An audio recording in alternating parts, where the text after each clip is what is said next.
How to add noise in Picsart. In this video, I'm going to show you how you can add this effect of noise in Picsart application. First of all, open Picsart application.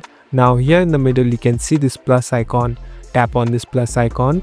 So you can create or choose the image in which you want to edit. Tap on the one that you want to edit.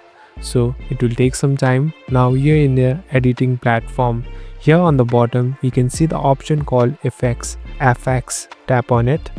Now here you have different option. Again, you can see the option called FX on the third. Tap on it. Now in the third option, you can see noise. Just tap on it. So as you can see, this is the noise option. Here you can adjust the noise however you like. So there are two options of noise and fade.